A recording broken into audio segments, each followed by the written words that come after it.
Solo, ¿alguno de ustedes me podrá confirmar que están viendo mi pantalla? Sí, ¿Cualquiera? doctor. Sí, Buenísimo. doctor, mira. Buenísimo, gracias. Ok, fórmulas infantiles, ¿verdad? ¿Por qué hablar de fórmulas infantiles? Si nosotros queremos hablar de fórmulas en el ámbito pediátrico, no podemos olvidar los criterios básicos y los criterios más importantes que como pediatras tenemos que cubrir cuando hablamos de la alimentación de los pacientes que vamos a atender en el día a día. Obviamente con Meet, yo sé que no puedo verlos a ustedes o a los que están conectados, pero ¿a qué se refiere una alimentación infantil suficiente? La primera palabra que ustedes ven ahí, ¿a qué se refiere con que yo tenga que verificar que esa alimentación sea suficiente? Cualquiera. Hagámoslo dinámico, muchachos, que esto no sea aburrido. ¿Qué es suficiente? O sea, ¿a qué me refiero yo que la alimentación de este niño deba de ser suficiente? Brevemente. Pues Chapos solo se mira, yo por lo menos solo miro el logo ¿El logo de qué? de uno que tenés vos ahí anaranjado con verde. ¿No se ve la presentación entonces? Yo sí logro ver Sí, la sí se ve. presentación, doctor. Sí se ve, doctor. Sí, se ve, doctor. Entonces, Déjame ver qué tengo que hacer yo para cambiar eso. Ok, Doc. Entonces, ¿alguno que me dijera a qué Una se... alimentación suficiente tal vez podría ser en cantidad adecuada. En cantidad adecuada, sí, pero yo te diría que para completar la frase que estás diciendo, diría que suficiente es que cumple con los requerimientos calóricos de ese paciente para esa edad en particular. O sea, que es suficientemente con el aporte nutricional y el aporte calórico necesario para que ese niño no solo tenga lo basal que él necesita, sino que aunado a su actividad diaria o a las actividades que él realiza en el día a día, se cumplan los requerimientos calóricos que él tiene. Pero bien, muchas gracias ahí por la participación. Si suficiente es que tenga la cantidad de calorías que yo requiero para ese paciente en particular, ¿qué significará que sea completa? O sea, si suficiente es cantidad de calorías en términos resumidos, ¿qué será completa? Que contenga los micronutrientes, por ejemplo. Excelente. Y no solo los micros, sino los macro, ¿verdad tú? Es decir, que tenga carbohidratos, que tenga grasas, que tenga proteínas y que tenga todos los micronutrientes que tú mencionabas ahorita. Y entonces, si tiene esos componentes, vamos al número 3 o al tercer inciso. No es solo que tenga todos esos elementos, sino que tengan un equilibrio. No puedo darle una alimentación totalmente rica solo en grasas o en carbohidratos o en proteínas. Tengo que tener una proporción de las mismas para que entonces mi crecimiento y desarrollo se dé de una buena manera. Que sea adecuada, cuando decimos adecuada es acorde a muchos criterios, ¿verdad? Adecuada a los criterios de edad, a criterios cronológicos, adecuados a criterios de madurez neuromuscular, adecuada al contexto social en el que se está desarrollando ese niño o al contexto, digamos, no es lo mismo tal vez cómo se empieza la alimentación, aunque las guías evidentemente son internacionales, pero tal vez la forma de inicio de alimentación en Guate no es exactamente la misma que en Suecia, por ejemplo. Es decir, tenemos que ubicarnos en el contexto de los pacientes que estamos atendiendo para poder optimizar la alimentación que vamos a dar. Que sea variada, evidentemente, y que sea inocua. Pues obviamente ese es un criterio que debe de cumplirse siempre, que no cause daño o que no cause ninguna molestia. Entonces, si yo tengo claro qué es lo que requiero como pediatra para indicar o para proveer una adecuada alimentación, es un importante contexto si vamos a hablar de fórmulas, ¿verdad? Si queremos alimentar a un niño, si queremos nutrir a un niño, pues tenemos ciertos objetivos que los primarios son evidentemente que su crecimiento y desarrollo se vaya dando de la mejor manera posible y dentro de los secundarios, pues los dos extremos del rango de, digamos, de malnutrición o de lo que conocemos como malnutrición, que por mucho tiempo se dijo, bueno, en Guate, en nuestros países, exclusivamente miramos a los desnutridos, miramos a aquellos flaquitos, a aquellos cuachorco, a los marasmáticos. Y cada vez vemos más a los chiquititos McDonald's, como los que están ahí abajo.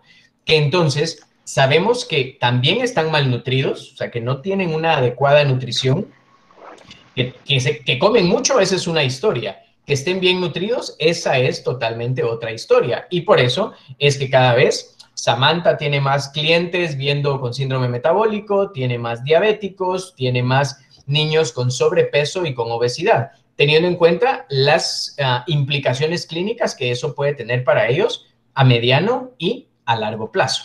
Entonces, ojo, que la alimentación tenemos que ir poco a poco quitando el chip, los pediatras, de que no necesariamente el que come más está mejor o está mejor alimentado, ¿verdad? No necesariamente eso pasa. Y la cuestión de esto es que uno se mete también a una dinámica familiar, porque muchas veces ese chiquitín ingresa a la clínica y uno ve a los dos papás y no tienes que estar buscando cosas raras.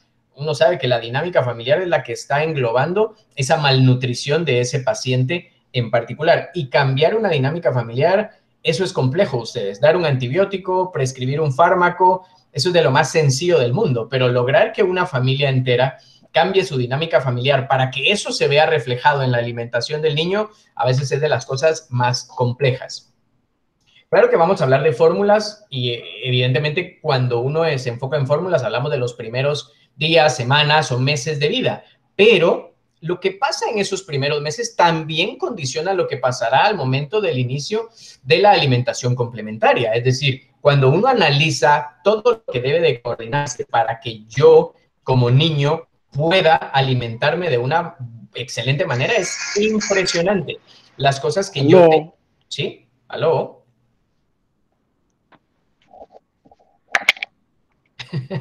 Ok, las cosas que yo tengo que tener en cuenta para que entonces se dé una adecuada alimentación. ¿Por qué yo lo pongo como el primer tema a discutir con ustedes como parte del posgrado? Y no solo con ustedes, cuando rotan conmigo yo les digo, aunque tengamos miles de consultas o miles de procedimientos, por lo menos tenemos que discutir o hablar del tema de fórmulas. ¿Por qué? Porque en forma de broma, como dice la diapositiva, la gente ahora lo que lee, lo cree, y no solo la gente, sino muchos colegas también no tienen como criterios científicos o criterios válidos para hacer, por ejemplo, cambios de alimentación. Hablando específicamente de fórmulas, ese tema es un súper desastre cuando uno lo analiza, no solo en lo público, sino también a nivel de lo privado. ¿Por qué? Porque todos pareciera que tenemos criterios diferentes, todos pareciera que agarramos las fórmulas de decir, no me funcionó la roja, pruebe la azul. Si no me funcionó la azul, probemos la amarilla. Es decir, uno empieza a ver, y en el caso mío, llegan, digamos, los casos que ya han sido súper manipulados, ¿verdad? Es decir, conmigo ya llegan los que ya les dieron 5 fórmulas y no ha mejorado, o los que ya le cambiaron X cantidad de medicamentos y no han mejorado. Y ahí te vas dando cuenta de que no existe muchas veces un criterio uniforme, un criterio regular, o a veces, dejémoslo en criterio, sentido común para el manejo de las fórmulas, que eso es lo que a mí me interesaría, que por lo menos ese chip se quede en todos los que están estudiando pediatría ahorita. Es decir, no es simplemente dele cualquier etapa 1, dele cualquier etapa 2, probemos con esta, a ver cómo le va. O sea, no es eso. El punto es que ustedes están en un proceso de formación en el que tienen toda la obligación, absolutamente toda, tal vez no de conocer cada elemento específico de las fórmulas, pero sí deben de tomarse la molestia, entre comillas, pero es la responsabilidad de cada cierto tiempo agarren una latita, yo qué sé, de Similac, denle la vuelta, vean qué tiene, conozcan cuáles son los elementos que tiene Similac. Otro día que puedan, agarren NAN y le dan la vuelta y vean qué características a diferencia de Similac tiene. Otro día agarren Enfamil y así. O sea, la idea con ustedes y ponerlo como parte del posgrado no es que al final de la clase, ok, ya no sabemos de memoria que Abbott es Similac, que Enfamil es Smith Johnson, que NAN es Nestlé, por ejemplo. O sea, eso es lo menos importante que ustedes deben de saber. Ya cuando estén en su práctica, digamos, ustedes se casarán con la que ustedes quieran, la que quieran, ¿verdad? La que ustedes consideren que sea mejor. Ojalá que ese sea el criterio, porque el doctor no me dejará mentir, que a veces los criterios van en función de, es que esta casa me dijo que si prescribo esta, me llevan a la Academia Americana de Pediatría, o si prescribo más esta, me patrocinarán algo. Y eso lo van a ver siempre dentro de su práctica, o sea, siempre habrán esos potenciales condicionantes, pero traten en la medida de lo posible de que su indicación para fórmulas sea la más acorde a lo que existe desde el punto de vista científico y lo que le puede ayudar a ese niño en particular. Es mentira que a todos les va bien con la misma fórmula. No es cierto, ¿verdad? No es cierto, y uno va viendo eso en el día a día. Si alguno ahorita tiró los ojos al cielo, trabó los ojos y dijo, la verdad, otra vez nos van a hablar de lactancia materna, tranquilos, no vamos a hablar tanto de lactancia materna, pero sabemos que si yo fuera millonario y me dan ganas de hacer una casa productora de fórmulas, mi patrón de referencia siempre será la lactancia materna. En cuanto a composición, en cuanto a calidad de nutrientes, es decir, no existe ningún elemento mejor y ustedes como potenciales pediatras no se les puede olvidar de tratar de promover la lactancia materna, con lo que la lactancia materna implica también. O sea, tenemos que borrar también ya esa creencia de que todas las mujeres, son madres por naturaleza y la lactancia se da de una manera natural. Eso no es cierto. No es cierto. En el día a día es un proceso cansado para las mamás, es un proceso frustrante para ellas, es un proceso doloroso en muchos de los casos. Yo lo vi con mi esposa, es decir, con nuestro primer hijo no tuvimos la oportunidad por ciertas cuestiones, pero con nuestra segunda nena fue lactancia materna el primer año y es impresionante cómo es de demandante ese proceso, que es muy bonito, que genera mucho apego, que hay una conexión muy linda entre la mamá y los bebés, sí, pero se vuelve algo sumamente cansado y, como les repito el término, el adjetivo, sumamente demandante. Entonces, yo como pediatra, si voy a promover la lactancia materna, también debo de educar a esa mamá para que ese proceso sea lo más bonito posible, lo más que genere un apego importante y que, por supuesto, cumplamos los requerimientos nutricionales, que sabemos que la lactancia tiene por excelencia los mejores nutrientes que hay. Pónganle las características que quieran. No solo es el mejor alimento. Ustedes le pasan por ahí enzimas digestivas, le pasan anticuerpos que ninguna lata tiene, es decir, no le pasan ningún anticuerpo, es gratis, es decir, pónganle las ventajas que quieran. La lactancia nunca debe de dejar de ser nuestra primera opción. Creo que a nivel privado hay un poco de elevación de casos de mamás que nuevamente quieren dar lactancia materna. Esto aunado a mucha información también, a ciertas asociaciones, la Liga de la Lactancia Materna, bueno, todos estos elementos que tal vez ha hecho que haya un poquito mayor de proporción de mamás que quieran lactancia materna exclusiva. Pero la realidad que uno ve en el día a día, tal vez no solo que exista solo lactancia o solo fórmulas, muchas de las realidades que ustedes van a ver es mixta. Mire, trato de darle un poquito, me tengo que ir a trabajar, entonces básicamente en la noche es que le doy lactancia y en el día tengo una fórmula. Entonces, si ese niño tiene lo mejor del mundo mundial, que es la lactancia materna, y tiene algo que lo complemente, por favor, busquemos que sea lo mejor y lo más parecido a la lactancia, porque entonces te estás asegurando que las dos fuentes nutricionales que tiene ese paciente se van a complementar y en conjunto, pues van a hacer que ese crecimiento y desarrollo sea lo mejor. Eso es lo que les decía hace un momentito, ¿verdad? Es decir, no podemos olvidar que la calidad proteica de la lactancia materna es inigualable. Los carbohidratos, ya vamos a hablar ahí de la bendita lactosa, que primer punto de la clase del día de hoy, por amor de Dios, la lactosa no es el enemigo número uno ni de los papás ni del pediatra. Pareciera que ahora todo lo malo que le pasa al niño es culpa de la lactosa. ¿verdad? Pensemos en muchos de los niños que vemos ahora o lo que escuchamos o lo que los mismos papás nos dicen. Es que los papás ahora ya no llegan a consultar, llegan a decirnos qué tiene el niño. O sea, nosotros ya, nuestra función se ha reducido muchas veces a que yo tenga que resolver el problema que el papá ya investigó en Wikipedia o en Google, ¿verdad? O sea, el papá ya dice, mire, estuve leyendo y el niño tiene intolerancia a la lactosa, ¿verdad? Entonces queremos ver qué va a hacer o qué fórmula se le puede dar o ya me dijo mi pediatra. Esa frase que yo sí odio con todo el corazón y espero que ustedes la odien también con todo el corazón, que es que me quitaron la lactancia porque me dijeron que de seguro le estaba cayendo mal.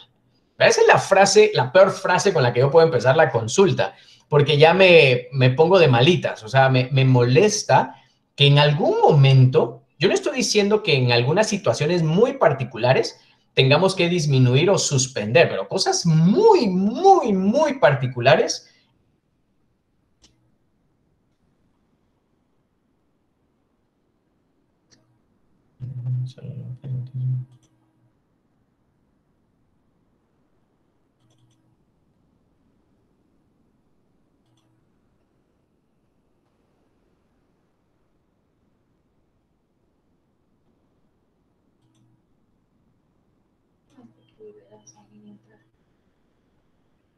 Ahora ya, doctor. ¿Ahora ya la ven? Ok, gracias. Entonces, si ustedes ven ese cuadrito en particular, cualquiera que rápidamente, yo sé que ya perdimos un tiempecito aquí con el apagón por mi casa, pero dígame criterios para decirle a esa abuelita, ¿sabe qué, señora? La verdad es que no creo que sea la mejor opción darle a su nene de 3 meses leche entera. Criterio rápido viendo el cuadrito. Rápido.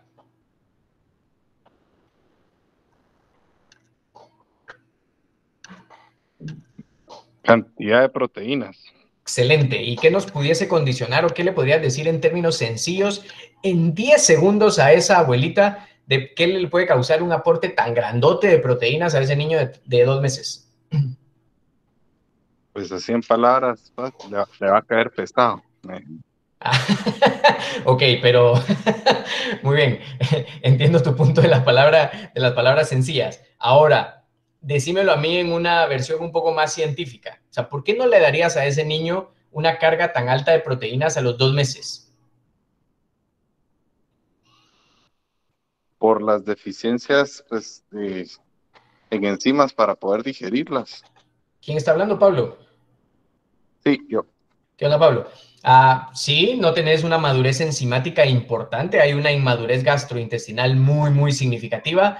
¿Qué más, mucha? O sea, ¿por qué no darle tanto? Acuérdense que no solo el tracto gastrointestinal es sumamente inmaduro, o sea, todo en el cuerpo humano al principio es sumamente inmaduro. Los riñones, por ejemplo, es otro ejemplo de la inmadurez, capacidad de filtración que tiene el riñón. Entonces, imagínense ese pobre riñoncín.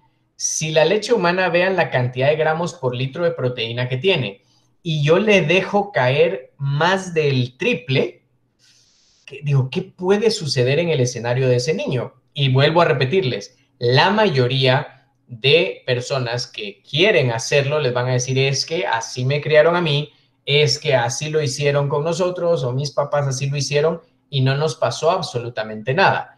Y uno tendría que decir, ok, perfecto, pero el escenario de tu crecimiento hace 30 o 40 años no es el mismo escenario de crecimiento de los niños en la actualidad. Han cambiado muchísimas cosas y la alimentación es una de las cosas que más ha cambiado en todo sentido.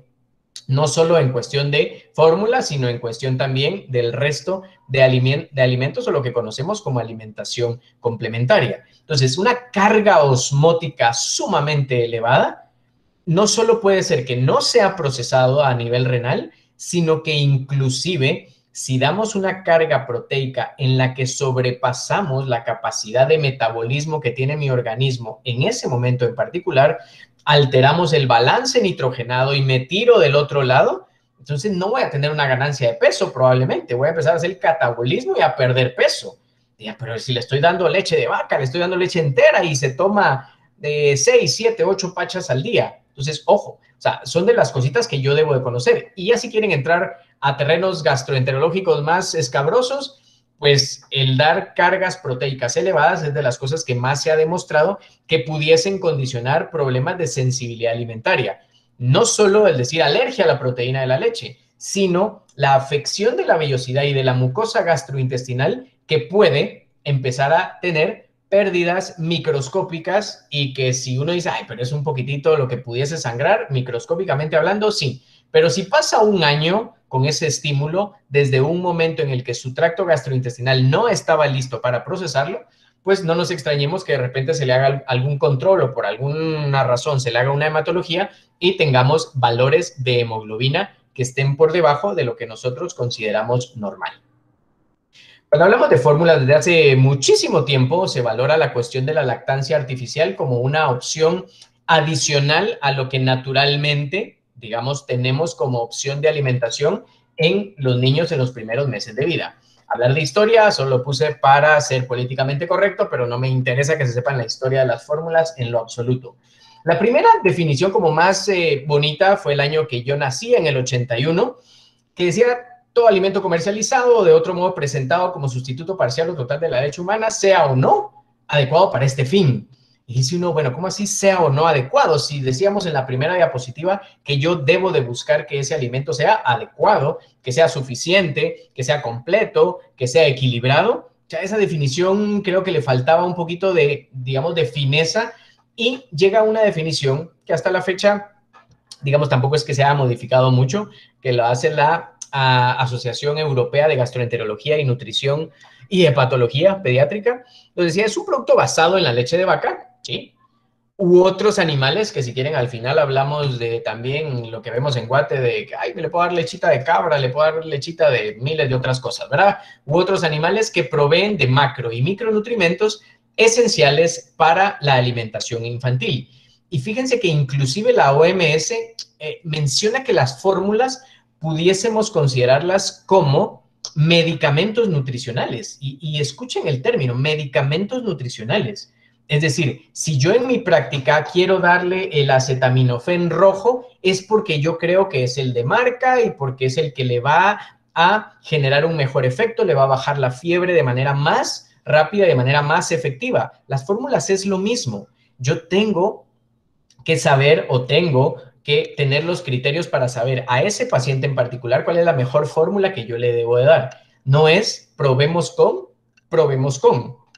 No debe de ser ese el criterio. Por eso les digo, la responsabilidad en los 3, 4 años que ustedes tienen de formación, y creo que sí da chance, aunque yo entiendo que la vida del residente es complicada y es cansada y todo, que eso lo entiendo perfecto. Pero tener un momentito para saber qué tiene la parte de atrás de cada una de las fórmulas, creo que se logra en cuestión de los 4 años. Ya decíamos, del lado izquierdo ven algunas de los objetivos que dar una buena alimentación, y en este caso hablando de fórmulas infantiles, tenemos que tratar de lograr. Uno dice, ¿en qué escenarios yo a veces puedo valorar lo de las fórmulas? Del lado derecho se ponen un montón, y yo les diría, a ver, casos muy particulares tendría que llegar yo a la conclusión de decir, debo de quitar lactancia materna. Pero cuestiones muy particulares y que todavía muchas de ellas, así como las que ven del lado derecho, son relativas. Y la de hasta abajo es la que les digo que a mí me molesta muchísimo. La cuestión de, es que la leche le estaba cayendo mal y mi pediatra me dijo que mejor me la quitara. Y si uno tiene la buena intención y tal vez ya pasaron 2 o 3 semanas, les digo, volver a reiniciar el proceso, volver a estimular a la glándula mamaria, no es imposible, pero es más difícil cuando se pierde como ese estímulo en particular.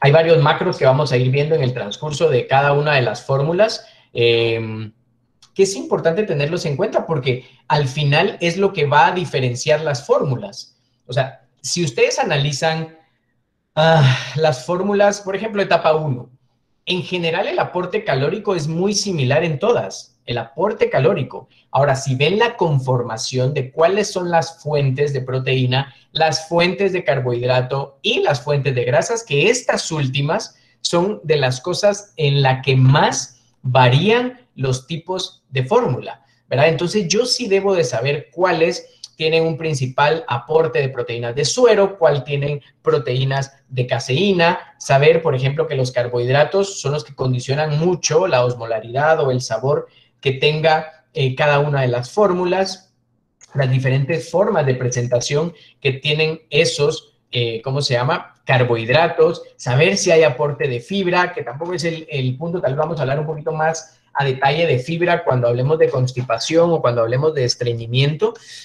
pero los carbohidratos, y ponía esta diapositiva con el fin de recordarles lo que ya decía hace un momento. Los carbohidratos y la lactosa, hablando específicamente del carbohidrato por excelencia, es buenísimo para el intestino, es buenísimo para el neurodesarrollo. Entonces, la lactosa no es cuestión de, sí, le voy a quitar la lactosa, le voy a dar fórmula sin lactosa.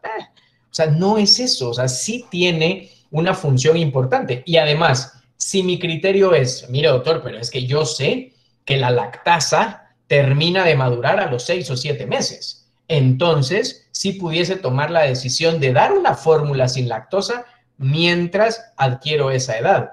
Y yo te diría sí, pero no. Es decir, sí estás bien en el concepto de que la lactasa no ha madurado al principio, pero ¿cuál es el principal estímulo para una lactasa para madurar? Pues la presencia de lactosa.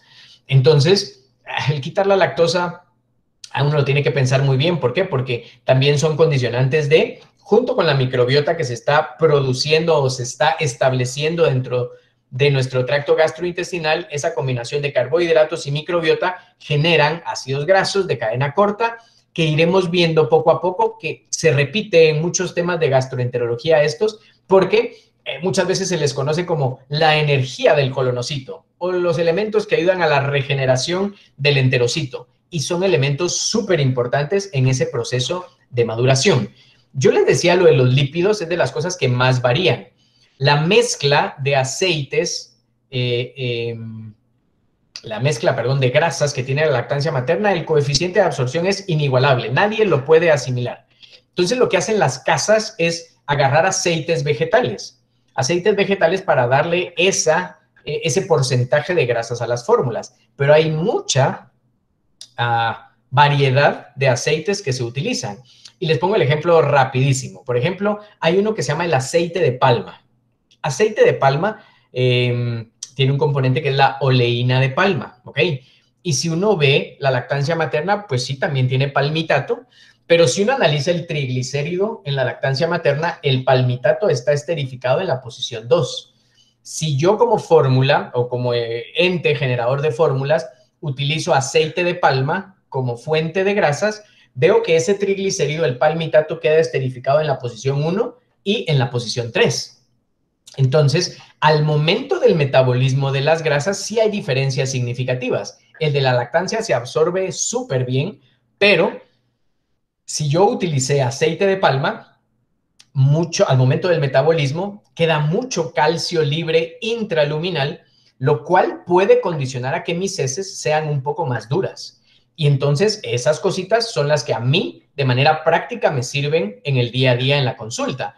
¿Qué está tomando? Ok, esta fórmula, sí, esta fórmula utiliza aceite de palma. Entonces, sí tengo un criterio científico para decir, ok, vamos a hacer un cambio de fórmula basado en que por la formulación de grasas, yo creo que la formación de las heces puede ser mejor con esta fórmula. Pero no porque voy a probar a ver si le funciona, es porque yo sé que ese componente de fórmula tiene un elemento que puede favorecer un mejor tránsito intestinal y un mejor patrón evacuatorio. Y las proteínas, las benditas proteínas, que ahorita vamos a hablar de las fórmulas en las que se hidrolizan como tal las proteínas, también son importantísimas. Y tal vez cuando hablemos el tema de alergia vamos a hacer la diferencia, ¿verdad? Ustedes, y vamos a volver a recordar este término que les voy a decir ahorita y que desde ahorita empiecen a guardarlo en su chip y en su sistema. No es lo mismo lactosa que proteína de leche. Lactosa es un carbohidrato, proteína es una proteína. Cuando uno escucha, es que me dijeron que era alérgico a la lactosa, uno dice, ¿está descrito en la literatura que puede haber alergias a un carbohidrato? Sí, rarísimo, igual a las grasas. ¿Por qué? Porque generalmente lo que te va a condicionar una respuesta alérgica va a ser antígenos proteicos. Entonces, Si yo pienso que hay intolerancia, esa es una historia y generalmente la más común que conocemos es la lactosa. Si yo considero que hay alergia, generalmente voy a hablar de proteínas. Por eso, a veces es súper chistoso, bueno, no chistoso, al final no es chistoso, pero si uno lo analiza de esa manera, sí, porque llega entonces con uno y dice, mire, me dejaron una fórmula extensamente hidrolizada, pero una fórmula súper especializada. Pero al nene no le gustó, como era tan fea. Entonces, a la semana me dijeron que le diera una sin lactosa.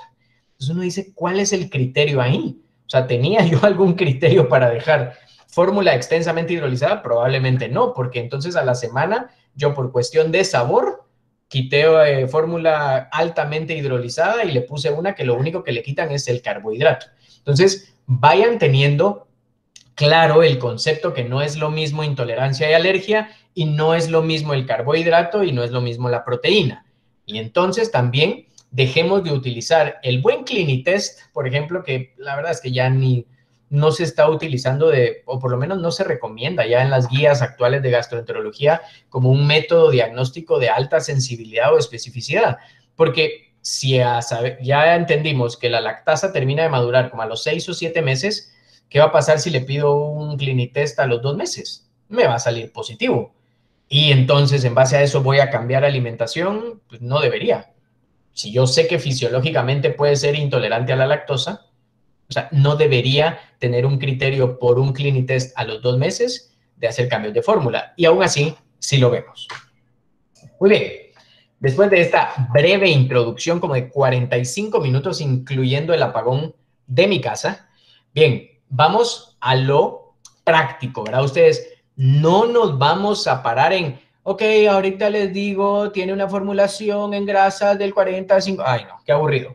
Eso lo pueden ver ustedes después, lo pueden analizar ustedes después, lo pueden buscar ustedes después. De hecho, no sé, ahí el doctor me dirá al final cómo están manejando esto. Yo todos los años que he tenido la oportunidad de dar el posgrado, les digo, yo les paso las clases. Y si después ustedes me la quieren piratear y le ponen su nombre, miren, si lo van a usar para educar a alguien, educar gente, háganlo. Al final el conocimiento aquí es de todos. Entonces yo les puedo pasar ¿cómo se llama? Las presentaciones y después ustedes las revisan en detalle en cuanto a formulaciones y esto. Pero ahorita lo que me interesa es que tengamos claros los conceptos y en qué escenarios vamos a usar cada una de ellas.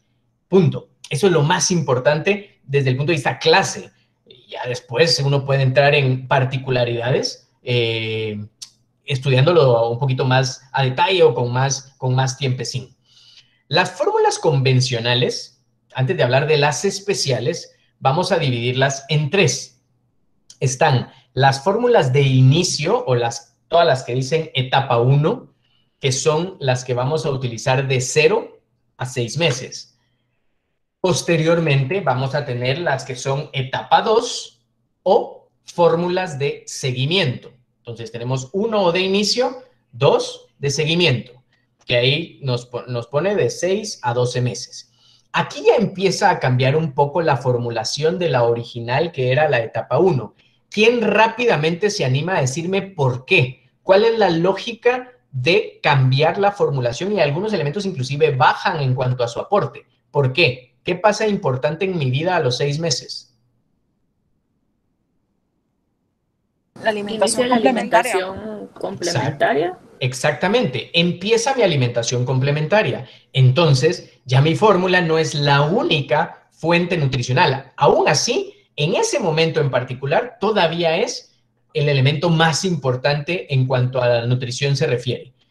En la medida en la que el niño vaya creciendo y acercándose a ese año de vida, que es donde cada vez tengo que comer más e ir bajando la cantidad de fórmula, que eso es el ideal, no lo que vemos en el día a día, menos en nuestro país y creo que en general Centroamérica o en Latinoamérica, ¿verdad? Donde el concepto de mientras más leche tome está mejor o más nutrido, ¿verdad? Y que eso si se prolonga a épocas de después del año de vida, es complejo porque entonces llegan con ustedes al año, qué sé yo, año y medio, pongámosle un año y medio.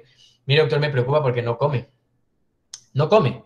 O sea, no, le ponemos el plato, lo sentamos, ahí lo andamos corriendo, tratando de que se coma una cucharadita. Y a veces uno dice, o algún estimulante del apetito, las clásicas vitaminas que por amor de Dios no son diseñadas para estimular el apetito. Y uno dice, a ver, ¿y qué entonces qué come en el resto del día? Bueno, doctor, o sea, sí se toma sus 8 pachas de 8 onzas, gracias a Dios, porque sin eso consideramos que, y uno dice, bueno, jamás vas a tener hambre si tienes 8 tomas en el día de 8 onzas, jamás vas a tener hambre. Y entonces uno dice, mire, creo que tenemos que bajar el aporte de fórmula. Y la gente, su leche, le va a quitar su leche si lo que quiero es que coma. Y uno, sí, por eso hay que bajar ese aporte, pero en este escenario de la etapa 2, sí sigue siendo todavía un aporte nutricional significativo. Y siempre que empiecen a hacer cambios de fórmula de etapas, por ejemplo, o si van a hacer un cambio de tipo de fórmula como tal, siempre, siempre, siempre díganle a la familia, pueden haber cambios, puede haber reacción, porque es algo nuevo que va a tratar de procesar el tracto gastrointestinal. Va a ser algo nuevo. Puede haber cierto cambio en consistencia, puede haber cierto cambio en color, puede haber cierto cambio en la frecuencia que el niño está evacuando. Entonces, siempre recuerden que cambios de alimentación implican también cambios en funcionamiento del tracto gastrointestinal. Y finalmente, llegamos a etapa 1, etapa 2 y llegamos a la etapa 3, o fórmulas de crecimiento, generalmente diseñadas para niños entre 1 a 3 años de edad. Ustedes me preguntan cuáles, porque las otras son fáciles, todas dicen 1, todas dicen 2. Las de crecimiento, les diría yo, los de Abbott le ponen a la suya Similac 3, los de Mead Johnson le ponen Enfagrow, son las que vienen de Enfamil 1, Enfamil 2, le toca Enfagrow. Nestlé tiene NAN 3 y también tiene otra opción que es, por ejemplo, la Nido 1 más, que ya sería así como dice como está la imagen ahí, ya una leche entera, que ahorita viene la segunda pregunta capciosa de la noche. Y les digo, espero que no aburrirlos, pero mi punto es que sea más interactivo para que nos queden claros esos conceptos. El que quiera, ustedes R1 o R3. Si yo tengo un paciente que ha ido evolucionando bien, creciendo bien, ganando peso bien, sin ninguna manifestación significativa de afección de su tracto gastrointestinal, y la mamá les tira la pregunta del millón y les dice, doctor o doctora, ya cumplió el año, fíjese que le estuvimos dando etapa 1, etapa 2, y ahorita queríamos ver si ya le podemos dar pinito. Esa pinito les encanta a las mamás por alguna extraña razón. Le queremos dar pinito, o queríamos ver si ya le podemos dar alguna lechita entera. Opción A, le dicen, no señora, por favor, por amor de Dios, tiene que darle la fórmula de etapa 3. Opción B, le dicen, sí, doctora, sí, señora, puede darle la leche entera. Opción C es A y B son correctas. ¿Quién se anima? O pueden ser correctas, sería más bien formulada la opción. Está creciendo bien, ¿verdad? Está creciendo bien, colega. A y B son correctas. A y B son correctas. ¿Por qué, Pablo? Justifícame A y justifícame B. Bueno, si queremos en un mundo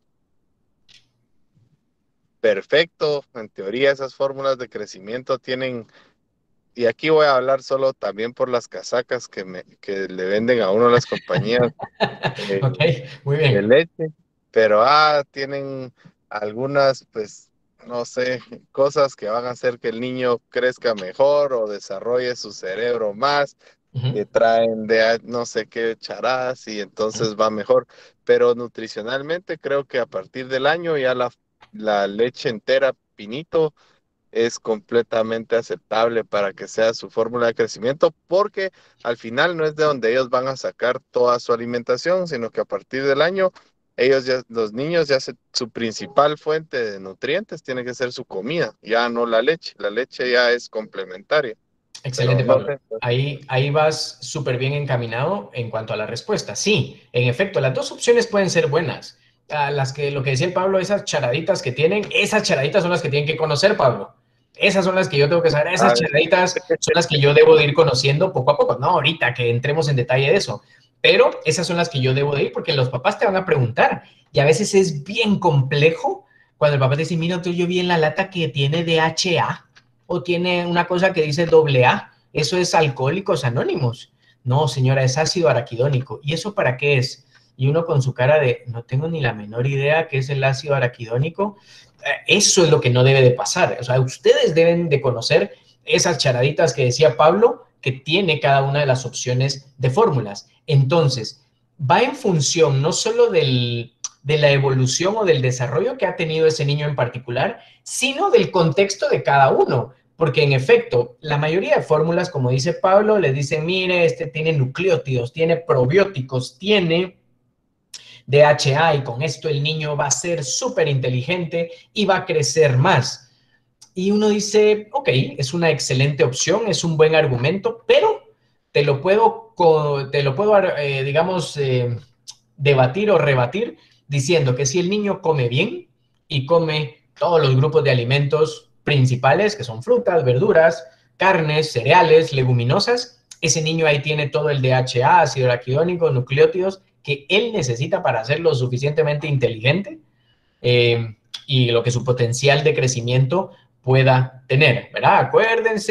Acuérdense, paréntesis en cuanto al crecimiento. Y siempre les da risa porque obviamente si ustedes me han visto, la estatura no es mi principal virtud en esta vida. Entonces, cuando llegan las personas, y es que mi pediatra me dijo que le faltan 6 centímetros para ser normal. Y uno dice, ¿normal para quién? ¿Verdad? Y tú ves a los papás y dicen, miden lo mismo que yo. A ver, ¿cómo voy a pensar que este niño va a tener percentil 50? Siempre tienen que hacer una correlación. La talla objetivo, hay una formulita bastante sencilla, es subjetiva, o sea, tampoco es exacta, ¿verdad? Ustedes, en la que uno toma la estatura del papá, la estatura de la mamá, lo suman, lo dividen dentro de 2. Si es niño, le suman 6.5, si es niña, le restan al resultado 6.5. Eso les da un valor. Y dentro de las curvas o de las tablas de crecimiento, hay una parte que dice talla objetivo, talla blanco familiar. Que entonces, por ejemplo, si a mí me salió 1.70 y 1.70 está como en el percentil 15 o percentil 20, yo como pediatra debo de asegurarme que ese niño vaya creciendo en el percentil 20 en el transcurso de su vida. Si crece más que eso, buenísimo. Si va abajo de eso, yo tengo que ver qué está pasando. ¿Será nutricional? ¿Será endocrino? ¿Será renal? Hay algo que está limitando mi potencial de crecimiento. Y si mis papás miden 1.90 los dos, claro, ese niño no va a ir en percentil 15, de seguro va a ir en percentil 50, en percentil 60. Pero asegúrense de siempre hacer una correlación clínica y genética del paciente que están viendo. Si uno quisiera que todos los niños vayan en percentil 50, por amor de Dios, frustrados todos los días, ¿verdad? O sea, ojo con eso también. Entonces, las dos opciones. Y si ustedes ven en la actualidad también hay muchos movimientos que dicen, no debemos de consumir lácteos ni leche de vaca porque es pecado y no somos vaquitas y no somos terneros. Ok, respetable. Y si alguno de acá tiene ese pensamiento, perfecto. Yo tampoco peleo con esa línea de pensamiento. Yo lo que sí digo es que todos los extremos, todo lo que se hace en extremo es malo. Entonces, yo creo, sin decir que somos vaquitas o que somos terneritos, algunos tal vez sí se comportan como tal, pero bueno, esa es otra clase, otra historia. Creo que como complemento a la alimentación es una buena opción. Es decir, después del año que tenga 1, 2, tal vez 3 tomas de alguna fórmula de crecimiento o de alguna leche entera, yo creo que te da el suficiente calcio y algunos elementos adicionales que me brinda una fórmula o la leche ya en ese momento puntual de mi vida. No debe de ser el alimento más, el que predomina más, el que consumo más, sino debe de ser el resto, ¿verdad? Entonces, ahí tenemos las 3 convencionales. La etapa 1, inicio de 0 a 6, la etapa 2, de seguimiento de 6 a 12 y finalmente la etapa 3 o fórmulas de crecimiento, ¿ok? Muy bien, empecemos a hablar, la gran 1 hora después, dicen ustedes, empecemos a hablar de las que tienen algunos issues en particular. Vamos a tener una clase de reflujo, entonces tampoco vamos a ahondar mucho en este término, pero si ustedes han tenido la oportunidad de ver una fórmula o de ver la consistencia, digo, Perdón si estaban cenando ahorita y ahí tienen la foto. Para cuando sean papás sabrán qué es eso. Todos vivimos algún vómito o algún accidente de ese tipo. Las fórmulas AR, digamos, quédense ustedes con la idea que son una fórmula convencional a la que le adicionan un espesante. Punto. Quitando, y esto no es comercial, es para que ustedes conozcan, digamos, algunas opciones que son diferentes. Quitando la de NAN, que es de Nestlé, esa sí tiene hidrólisis parcial de proteínas. O sea, ese es AR y como que si fuera Comfort más AR, por ejemplo, porque esa sí tiene hidrólisis parcial, pero la mayoría tiene proteínas estructuralmente normales, cantidad de carbohidratos, cantidad de grasas, similar a las fórmulas convencionales, pero les adicionan un espesante, que ahí les ponen almidón de arroz, de algarrobo, de papa o de maíz. Y el punto es que las fórmulas AR, en lo personal, creo que no debiesen llamarse antirreflujo, porque no estás tratando el tema del reflujo, que ya vamos a ver que tiene un montón de condicionantes. Para mí el término correcto sería fórmulas antirregurgitación. O sea, lo único que estás haciendo es darle una fórmula más espesa que por lógica, por gravedad y por sentido común se va a regresar en una menor frecuencia que una fórmula convencional.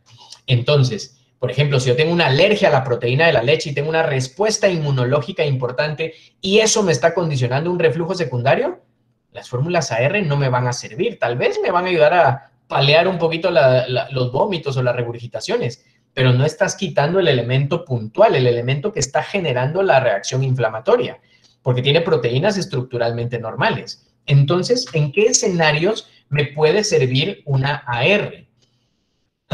Sabemos que en los primeros meses de vida están lo que se conoce como trastornos funcionales, el que regurgita, el que tiene cólico, el que tiene pujo, el que tiene disquesia. Todos estos son los trastornos funcionales, que no tienes estructuralmente nada malo, sino hay mucha inmadurez que hace que entonces yo tenga eventos de reflujo, porque sí es reflujo, pero un reflujo fisiológico, un reflujo funcional, un reflujo que no necesita cualquier prazol que quieran, no necesita prokinéticos, no necesita sucralfato, necesita madurez nada más para que vaya disminuyendo de manera progresiva. Entonces, en algunas guías, en algunas recomendaciones, sí colocan a las AR como una opción en este escenario. No pacientes con enfermedad por reflujo, que ya veremos en la clase de reflujo cuál es la diferencia. Estamos hablando del regurgitador fisiológico. Tal vez, inclusive, ahí el doctor Montiel también les dirá, aquellos papás primerizos que uno ya les dijo 10 veces que esto es esperable, que no tiene ningún dato de alarma, que inclusive es el término que en inglés le ponen happy speeder y en español lo tradujeron como el vomitador feliz, ¿verdad? O sea, no hay que ver la traducción, pero, o sea, es un niño que va creciendo bien, pero regurgita un montón, pues, tiene tanta inmadurez que se le regresa mucha lechita. El papá está estresado, la mamá está estresada, que siente que se va a ahogar, que siente que se le sale por la nariz. Ok, en esos escenarios pueden inclusive dar el aporte de una AR, sabiendo ustedes que no tiene una gran enfermedad por reflujo, tiene un reflujo fisiológico que le va a ayudar transitoriamente a darle algo con espesante. Y claro, al mes o a los 2 meses regresan a una convencional porque saben que ya hay muchísima mayor madurez. Hay que tener cuidado porque si uno prolonga mucho las AR, también se ha visto en algunos estudios que pueden condicionar el vaciamiento gástrico. Pues tampoco te conviene estar dando algo tan espeso de una manera tan prolongada. Otro escenario clínico para usar estas son aquellos pacientes con alteraciones neurológicas, PCI, por ejemplo, que uno sabe que por postura y que por espasticidad y todo, puede condicionar a tener más eventos de reflujo. Ahí pudiese ser un escenario para utilizar este tipo de fórmulas, ¿ok? Fórmulas AR, quedémonos con el concepto de antirregurgitación en algunos escenarios más funcionales, más que pensar en los reflujos severos o cuando ya tuvimos neumonías. Ahí tienes que pensar en algo más. Eso no es fisiológico, eso no es funcional. Ahí hay alguna alteración orgánica que está condicionando esos eventos de reflujo más significativos. Ok, hacemos para las de prematuros.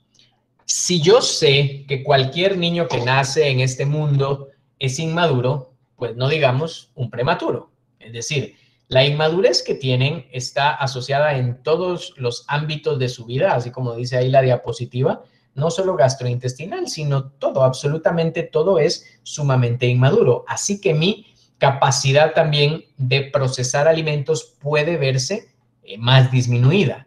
Entonces, las fórmulas de prematuros, para ponerlo de una manera más sencilla, es la fórmula convencional me da que más o menos 67 a 70 de aporte calórico. Estas me van a dar como 80, 81, es decir, en el mismo volumen hay mayor concentración. La densidad es muchísimo mayor, con la finalidad de que ese pedacito de gente que tiene que alcanzar a los que nacieron a término vaya adquiriendo un peso de una manera mejor o más significativa para lograr llegar a alcanzar la curva de crecimiento de aquellos que fueron a término. Son una buena opción. Yo platicaba hoy con Karen, que es la residente que está rotando conmigo, porque nos hicieron, teníamos una consulta de un paciente que, a pesar de que le estaban dando volúmenes groseros de fórmula, dice, mira, pero es que se las toma 3 onzas cada 2 o cada 3 horas, no me recuerdo, y sentimos que se estancó, de hecho que perdió un poquito de peso. La pregunta es, ¿será que el riñoncín de ese niño prematuro está tolerando una cantidad de proteínas tan elevada? Porque es una fórmula, digamos, ya concentrada como tal. Y todavía en algunos casos, alguno dice, vamos a concentrar la fórmula de prematuros. Y entonces ahí dice uno, los balances que tiene que tener, probablemente nos pasamos del otro lado. Entonces hay que tener cuidado con la de prematuros para no sobrepasar esa capacidad que tenga el paciente, no solo de absorber nutrientes, sino de procesarlos también. Y tal vez la pregunta clave, que a eso siempre tenemos no discusiones, sino tal vez diferencia de opiniones con los neonatólogos. ¿Cuándo las dejan de usar? O sea, ¿en qué momento? Ok, perfecto, el niño va evolucionando bien, va creciendo, va poco a poco alcanzando la curva que quisiéramos para un niño que nació a término. Dicen, ¿en qué momento la quito? Entonces, hay algunos criterios, y tal vez les pongo ahí los más sencillos o los más puntuales para que después ustedes lo apliquen en el OSPI o después cuando ya estén en su práctica. Edad corregida más o menos entre 36 a 38 semanas y que tengamos un peso por lo menos de 2,000 a 2,500 gramos. Ahí, basado en ese par de criterios y en todo lo demás, es decir, mi examen físico, sintomatología que esté teniendo, patrón evacuatorio, etcétera, yo digo, ok, estoy abajo de los 6 meses, voy a intentar hacer el traslape de una fórmula de prematuros a una etapa 1. Si estoy arriba de los 6 meses, que digamos, no tendría que ser lo más común que pasemos con una de prematuros arriba de los 6 meses, pero puede suceder, o hay casos, o nos lo refieren, y tenemos que valorar esa posibilidad de pasar a una etapa 2, ¿ok? Entonces, ojo con las de prematuros, que son muy buenas en ese escenario y tienen aportes, digamos, importantes, ¿verdad? Ustedes no solo, les decía, la densidad es muchísimo mayor, sino vean hasta abajo, ahí dice TCM, que son triglicéridos de cadena media, que son otro componente que también tienen, por ejemplo, las fórmulas extensamente hidrolizadas o ácidos grasos de cadena larga. Los triglicéridos de cadena media es como un aporte calórico adicional que no se va a metabolizar de la misma forma en la que se producen la mayoría de lípidos, sino que estos entran directamente a la circulación enterohepática y son una fuente calórica adicional. Entonces dice uno, si no tengo que pasar por todo el proceso metabólico, es energía pura que yo le estoy dando a ese paciente en particular. Entonces tiene características muy buenas la fórmula de prematuro. Llevamos la R, llevamos la de prematuro. Esa no es, quisiera decirles que esos son los que están vacunados o no, pero nosotros lo que menos tenemos estamos vacunados. Ahí es una, ¿cómo se llama? Una gráfica en la que se documenta, digamos, porcentaje de personas que puedan tener cierta intolerancia o cierto grado de intolerancia a la lactosa. Y por eso les pongo aquí fórmulas sin lactosa o bajo contenido en lactosa. Bueno, no vamos a repetir el concepto de que la mayoría de niños puedan tener cierto grado de intolerancia a la lactosa. Eso estamos claros, por la inmadurez gastrointestinal que tienen. Aquí en la diapositiva dice, ¿en qué escenario doy una fórmula sin lactosa? Intolerancia a lactosa congénita. Uf, chica, yo nunca he visto una. En la literatura hay descritas como 100, entonces está difícil. Bueno, difícil decíamos que pudiéramos vivir una pandemia y la estamos viviendo. Pero que vayamos a ver una intolerancia congénita a la lactosa, yo creo que eso no va a suceder. Generalmente las que vemos en el día a día son las secundarias, adquirida. ¿Y cuál es el escenario clínico? A ver, alguien, ¿cuál es el escenario clínico de todos los días del pediatra en el que los niños se tornan transitoriamente intolerantes a la lactosa? La diarrea. Muy bien, la diarrea infecciosa. Pónganle el que quieran, virus, bacterias, parásitos. ¿Qué es lo que hacen? Pues colonizan las vellosidades, las partes más superficiales de la vellosidad intestinal, y si uno analiza estructuralmente las disacaridasas en la vellosidad intestinal, ¿cuál creen que es la más superficial? La que está hasta arriba, la lactasa. Entonces la primera que se va es la lactasa. Entonces yo transitoriamente puedo tener datos de intolerancia a la lactosa. ¿Qué es lo que va a pasar? Okay, si mi vellosidad era así y ahora está más chaparrita transitoriamente porque el rotavirus la borró parcialmente, entonces pueden haber contenidos altos de lactosa que no logran ingresar a ayuno, que es donde se absorbe la mayor parte de elementos. Las grasas es más abajo, pero hablando de los carbohidratos, y entonces esa lactosa sigue de largo y va a llegar al colon.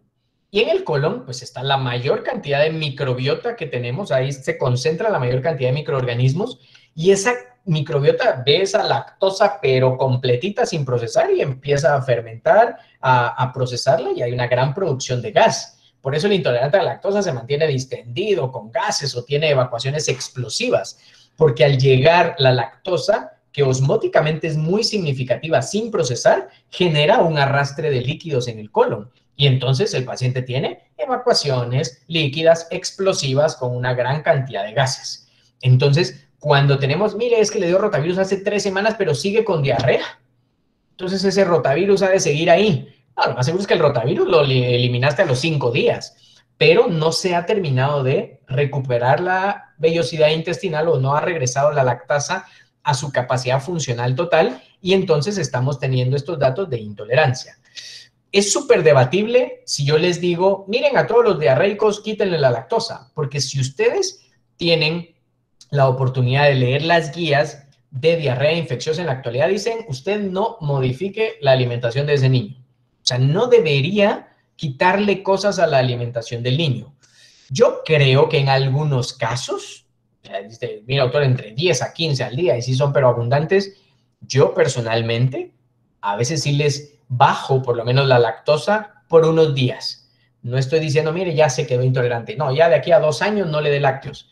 No, para nada. O sea, yo tengo que tener bien claro que puede ser una intolerancia transitoria, y que a veces no es solo la lactosa per se, sino el borramiento parcial de vellosidades hace que un montón de carbohidratos o azúcares simples principalmente generen el arrastre de líquidos. Y entonces pregunten cuando tienen ya niños que les dio un virus y siguen diarreicos semanas después, pregunten qué está comiendo todos los días, porque ahí van a encontrar Gatorade, por ejemplo. Es que le doy su Gatorade.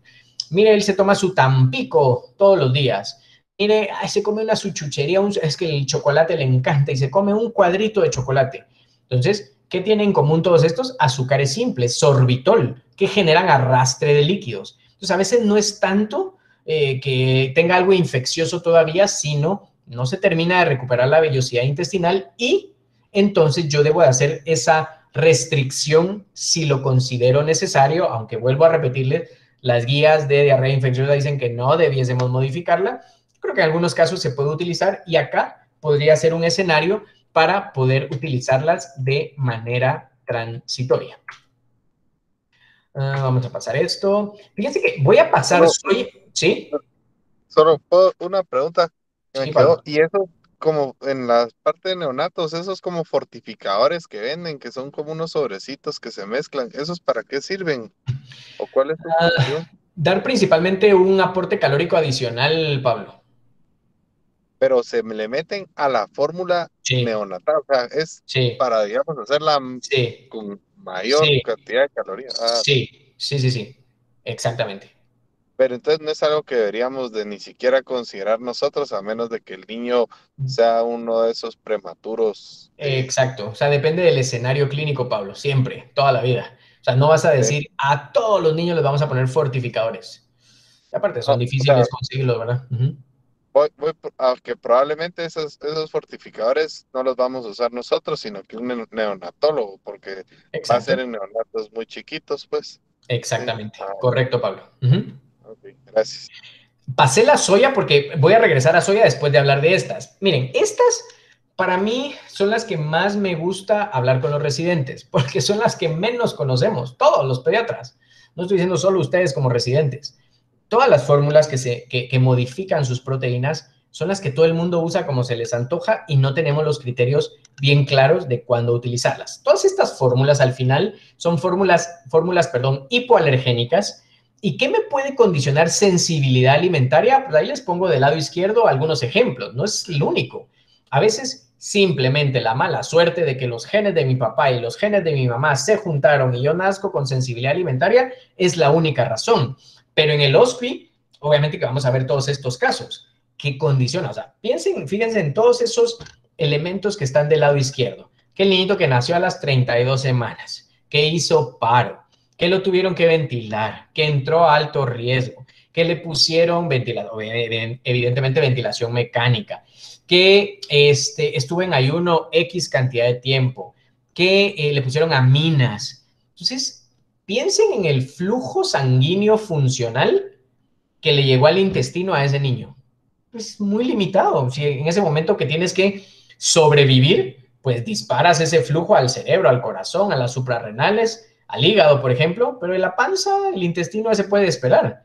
Entonces, esa hipoperfusión, si tenemos todos estos factores de riesgo, puede condicionar que cuando yo quiera empezar el estímulo enteral, tenga datos de reacción o de sensibilidad alimentaria. Hay un montón de proteínas en la leche. La más alergénica que se considera es la beta-lactoglobulina. Que se les quede. Beta-lactoglobulina es la proteína que se considera más alergénica de todas. ¿Qué hacen las casas para generar hidrólisis proteica? Hay procesos térmicos, hidrólisis enzimática, ultrafiltración, que al final lo que buscan, si quieren, tómenle foto a ese cuadro, igual les voy a dar la presentación, pues, pero este cuadro es básico para entender la cuestión de las fórmulas hidrolizadas. Cuando yo considero que una proteína está hidrolizada, es porque, independientemente qué método utilicé, esa proteína tiene un peso menor de 1500 daltones. Si esa proteína tiene esa característica, esa es una proteína hidrolizada y es una proteína hipoalergénica. ¿Ok? Entonces, parcialmente hidrolizadas son aquellas que tienen estas características el 50% de las proteínas. Por eso son parcialmente hidrolizadas. Cuando yo digo fórmulas extensamente hidrolizadas, es porque tienen esas características, pero prácticamente el 100% de las proteínas. Y cuando yo hablo de fórmulas elementales o a base de aminoácidos, que esta pues también es raro que la podamos utilizar, vemos todavía que el peso es aún muchísimo menor. ¿Por qué? Porque las elementales es como que agarraran una extensamente hidrolizada y la pasan por un colador. Y literalmente ya no le salen proteínas hidrolizadas, sino le salen aminoácidos. O sea, es lo más puro, por eso se llama elemental, porque es lo más, esa es la palabra, puro que le podemos dar a un intestino en el escenario de una sensibilidad alimentaria. Las parcialmente hidrolizadas, absolutamente todas las casas tienen la misma palabra. ¿Cuál es, mucha? Todas las que son parcialmente hidrolizadas tienen el mismo apellido. ¿Cuál es? Comfort. Muy bien. Parecen coro ahí contestando al mismo tiempo. Sí, Comfort. Todas dicen lo mismo. Similac Total Comfort, Nan Comfort, Friso Comfort, Enfamil Comfort. Entonces, las Comfort tienen las características que decíamos. 50% de hidrólisis proteica aproximadamente, aunque en algunas casas baja un poquito, es entre 40 y 50. y también le bajan un poquito la cantidad de lactosa. O sea, la cantidad de lactosa, si está al 100, por ejemplo, la bajan significativamente. Entonces, ¿cuál es el escenario de las fórmulas Comfort? Principalmente aquellos niños con trastornos gastrointestinales funcionales.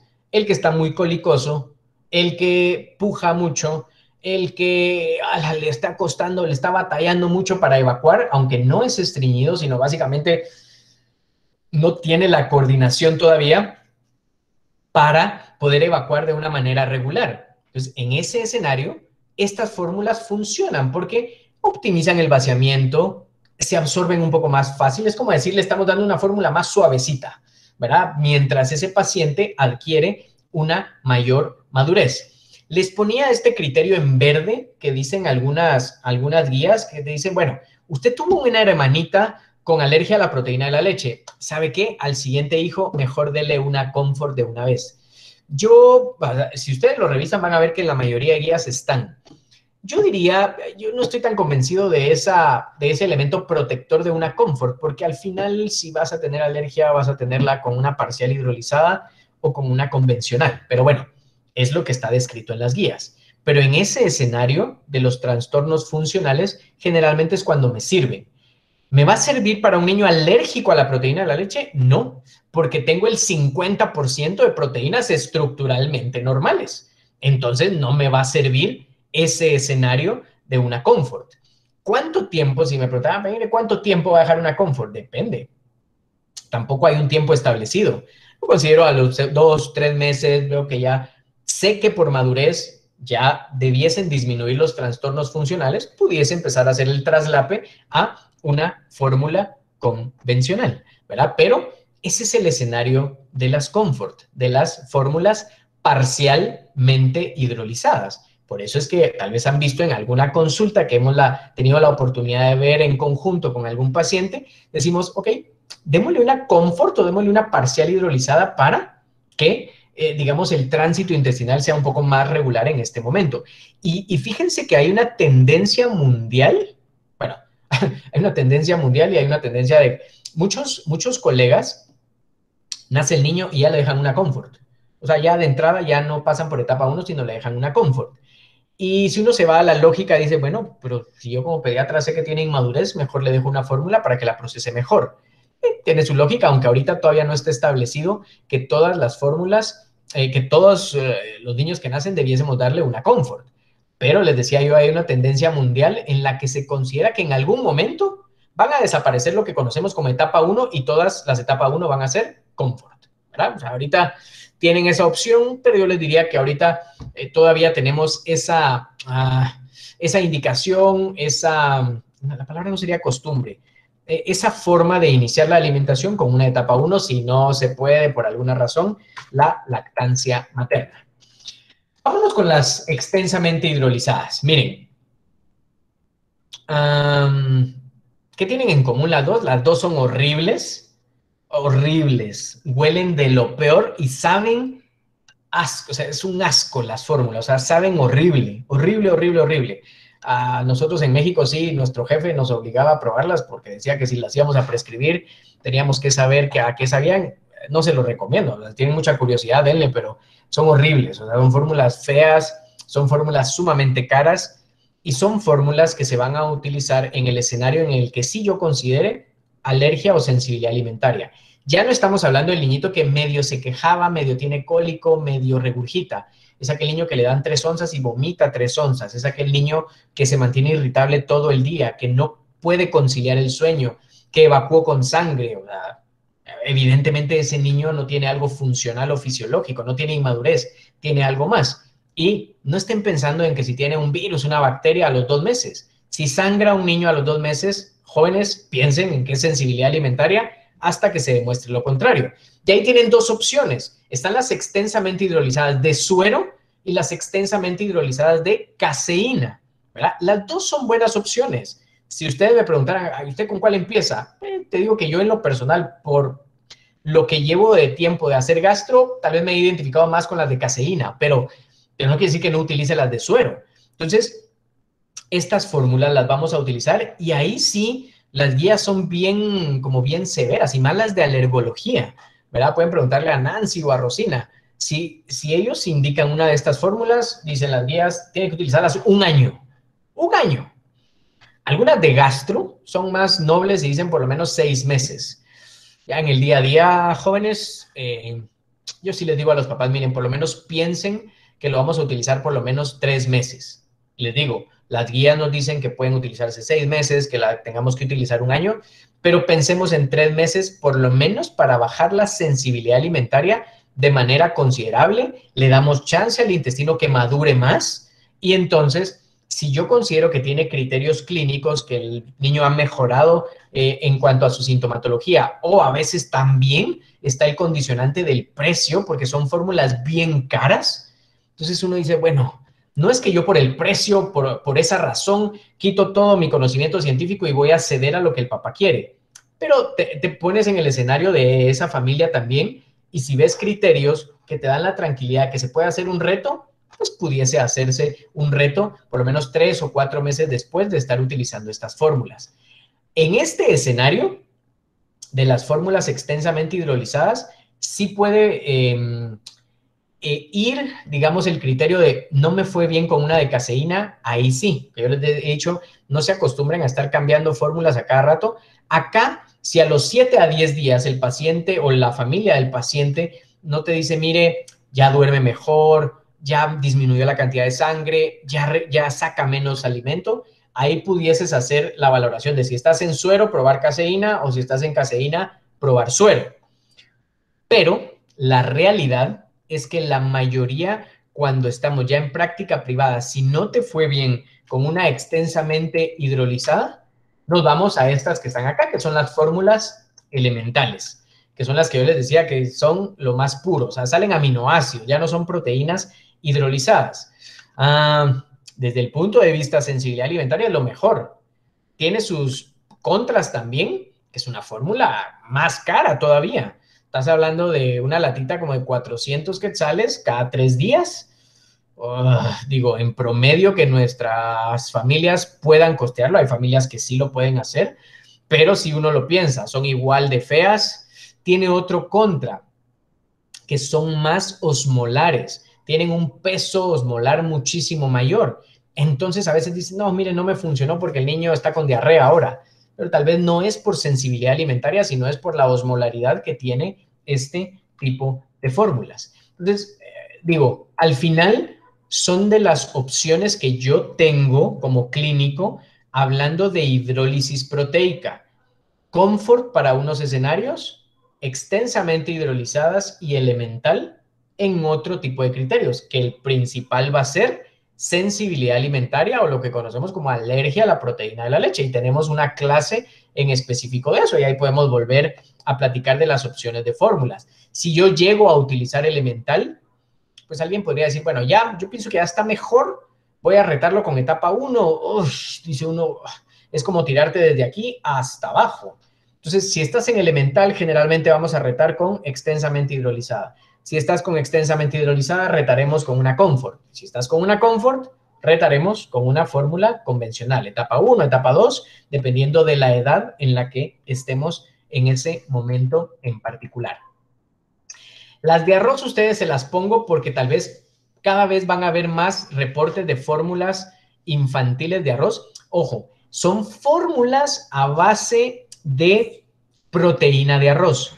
No son los juguitos vitaminados que venden en la mayoría de centros que dice de arroz, de almendra y de todo. Esa es otra historia y ahí podemos tener otra clase interesante de lo que es y lo que no es leche, ¿verdad ustedes?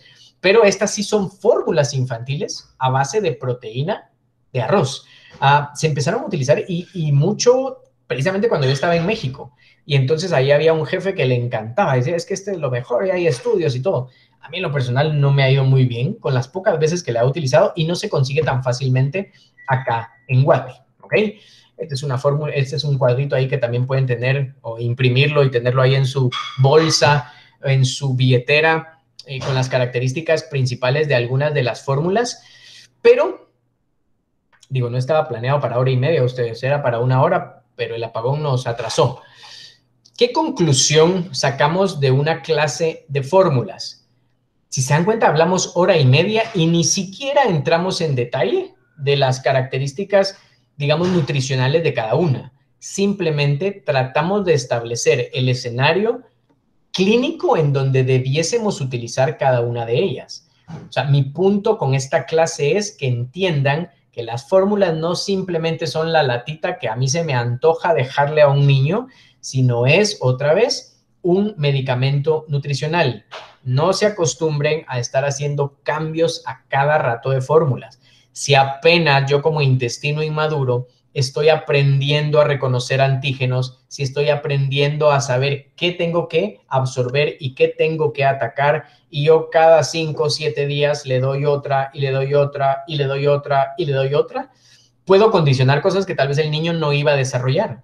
Así que si van a hacer un cambio de fórmula, que sea realmente basado en algo clínico, en algo científico o en su conocimiento de lo que esa fórmula en particular sí puede darle beneficio a ese paciente en particular. No se les olvide lactancia, no se aprendan marcas, o sea, sí tienen que saberlas, pues, pero a mí no me interesa que me digan Alimentum, Nutramigen, Frisopep AC. Me interesa que me digan, cuando llegamos a ver a un paciente por alguna interconsulta, doctor, está con una fórmula extensamente hidrolizada de suero o extensamente hidrolizada de caseína.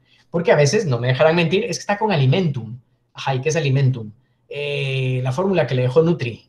O el término que pone Nutri en los expedientes. Está con fórmula especial. Pues yo diría que, ¿para quién especial? Pues, pero digo, fórmula especial puede ser cualquier cosa. Entonces, saber que, mire, está con una parcial hidrolizada, está con una Comfort, está con Elemental.